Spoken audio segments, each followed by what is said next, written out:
What is up, guys?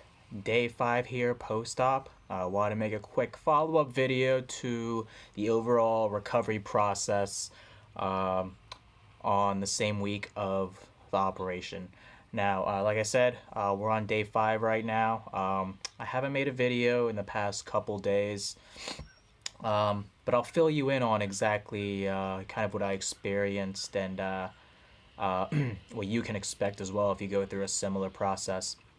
Uh, so, uh, I think about 2 days ago, I started experiencing a lot of swelling around the face. Okay, um, especially around the eyes. Okay, and this is expected. It's kind of starts here in the forehead, and I guess it's like extra fluid um, under your skin. And what's happening is it slowly falls down as gravity does its job. Okay, now I would say about day 2 or 3, I really started experiencing swelling like around the side of my face here, right around the eyes, and you know, it was pretty severe. Right now, you don't see a whole lot of effects of it. You don't see that much of it, but I can definitely tell my face is a lot more plump than it is normally. But um, but yeah, they kind of call it the frog eye effect, where the area around the eyes are kind of swollen up, and you kind of look like a frog because your eyes are like bulging out, right? Now my eyes weren't bulging out, but there definitely was swelling right around this area, and as days go by, day after day, it kind of does go down. It's something I experienced. I think today I can feel swelling mostly around my cheeks and down here. Yesterday was kind of the start of that, where it started falling below the eyebrows and into the midsection of the face. Um, as far as sensations, like I don't think I felt anything different. It was more so just physical appearance.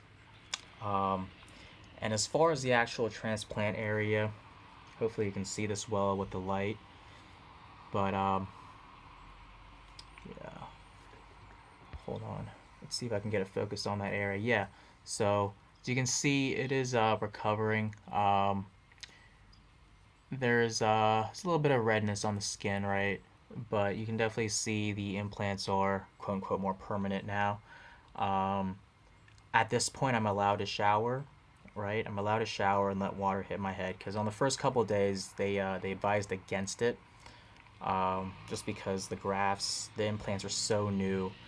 They preferred you to use like a cup or container or something and just slowly pour the water and let it, kind of let the water drip down rather than having a shower head blasting the top of your head, right? Um, in combination with baby shampoo, right? So I'm actually still doing that. I'm using a like a small cup and letting it pour down, just because I'd rather be safe than sorry, right? But to be honest, I'm sure the advice they give you is already on the erring on the conscious side, right? So, um, so that's that. And I did get back from Tijuana and San Diego. Just to kind of recap the logistical side, I stayed a couple extra days in Tijuana, and on Friday was the date of flight, and they had someone from the clinic, transport me. It was actually the same person, Claudia. She was a very nice lady. Uh, she's got a big personality. She's really talkative and laughing a lot. So it was fun hanging out with Claudia. Um, Obviously, we'd have to drive past the border, so definitely have to make sure you got your passport, and also you can't be bringing anything from the country, especially anything illegal, right? Because you don't want to compromise um, the clinic, because they're providing a transportation service for you. Now, obviously, I didn't bring anything back other than one souvenir. It's a Mexican coin. To be honest, I can't remember exactly how much it is. 10 pesos. Okay, so it's like 50 cents basically. Okay. But nonetheless, cool souvenir. I got this on the first day in Tijuana. So I brought that back. Um, but yeah, crossing the border is pretty easy. One of the concerns that they had that I actually wasn't aware of was the whole migrating caravan thing. Like I said, I wasn't aware of it, so it wasn't even on my radar of concerns. They brought it up to me, and they're like, "Oh yeah, don't worry about the caravan. Tijuana is fine." I didn't even know about it, but but yeah, I can see how some people may be concerned about that type of stuff. I don't watch the news, so I wasn't even kept up to date with it. So, so yeah, logistics. They took me back to the airport and flew back, no problem. Um, I was still wearing the medical cap they gave me. In fact, let me show you real quick. So this is the medical cap right here. I pulled out a new one. Um, I'm sure you've seen this, just typical surgical medical cap, right? Uh, I've been wearing this since day one, right? So it's breathable, so plenty of air can get through and out. And I basically just put it below where your hairline is and tie it up. And I've been wearing this thing for most of the days after post-op, but I started not using it yesterday on the flight. Um, so that was was that day three? It was the end of day three. Um, yeah, I started wearing my cap actually, my cap, and obviously want to be really careful around the transplant area. So with this cap, as you can see, the front area is stiff. It holds its shape, right? So I'm able to put it on without it touching the implant area. Okay. Um, yeah, so a combination of wearing this and just not wearing it, was really wasn't that big of a deal. Yeah, it does look kind of weird, but it didn't really bother me that much. Plus, my flight was at night, so it's not like that visible, right? Um, Now, as far as I want to go back to the face swelling thing because it does drastically change the way you look. Um, yeah, like drastically changes the way you look. I did wear glasses. My eyes aren't that great, so I normally wear glasses, right? So I just had a pair of glasses over my face, and if you're wearing glasses, like you're not even gonna notice, right?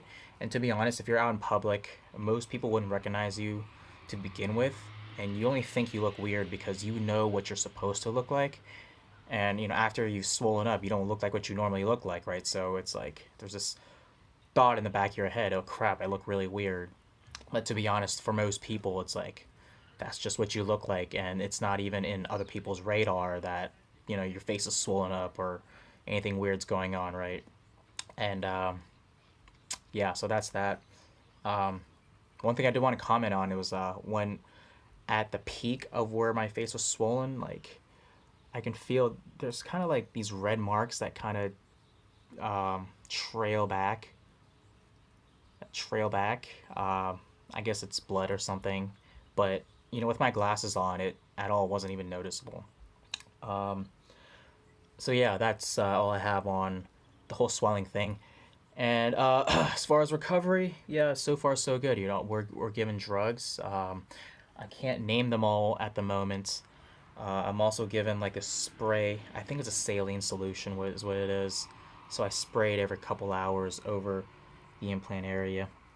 Um, but yeah, I mean, to be honest, I feel pretty confident, pretty good about just going out and doing my normal thing, right? The biggest difference is really having short hair because I normally don't have a buzzed cut like this, right? So that's like the biggest thing for me. Um, yeah, I mean, if you're used to having a buzzed haircut, you can probably go out and feel like it's a normal day, right? But normally my hair is longer, so having a buzz cut is a new sensation on its own. Okay, and I just adjusted the brightness. Yeah, I changed the focus so that the brightness would change. But yeah, I mean, this is looking pretty good. Pretty excited to see what it's gonna look like in the near future.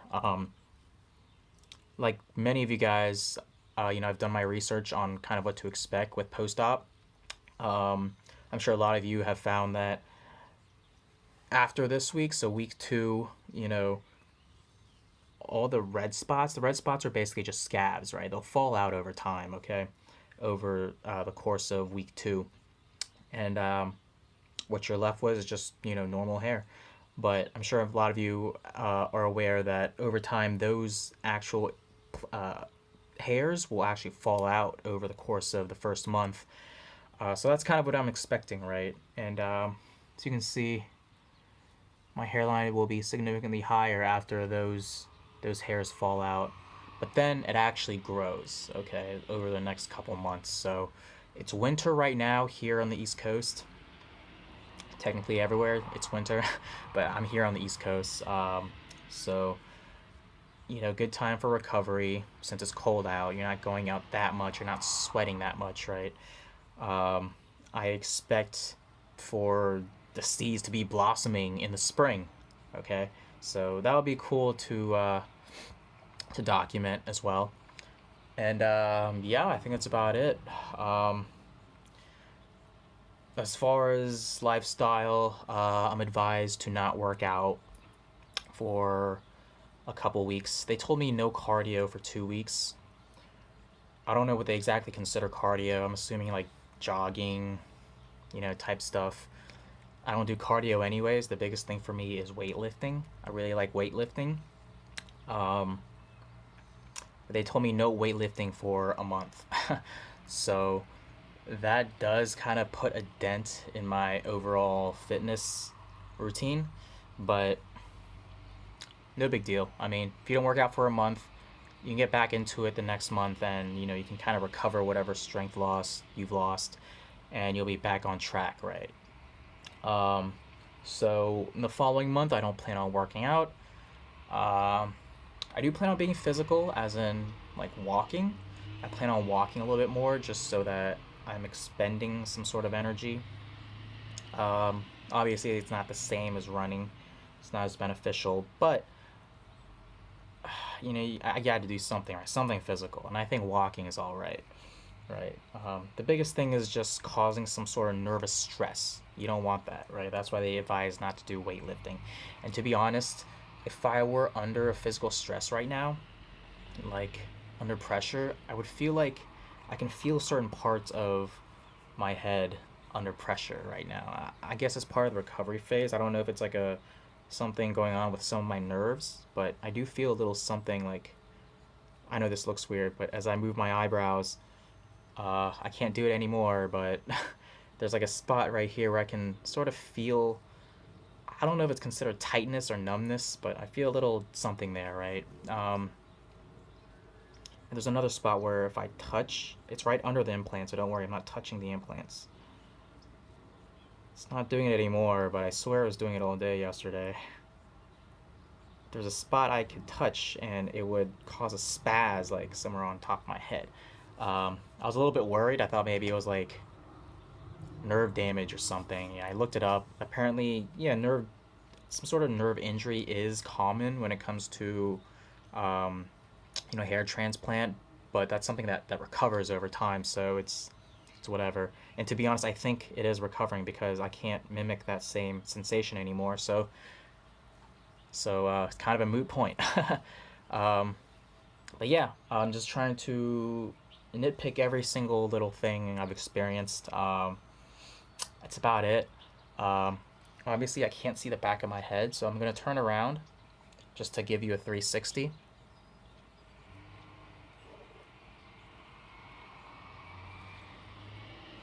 There, you've probably seen more of the back of my head than I was.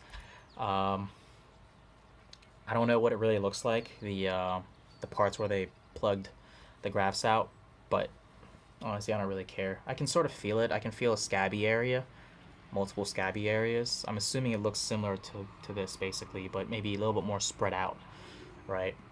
So I expect that to be not as visible by next week after the scabs fall out and more hair starts to grow, right? And I do need to get a haircut because they only shaved like the part where they needed to work with the harvest area. Um, Obviously, it doesn't leave a clean line, so I'm gonna need to go to a barber and have them blend that line in. I kind of wish they did that at the clinic. I mean, to be honest, it's not that hard to blend hair, but to be honest, I didn't ask either. I didn't think of it. Okay.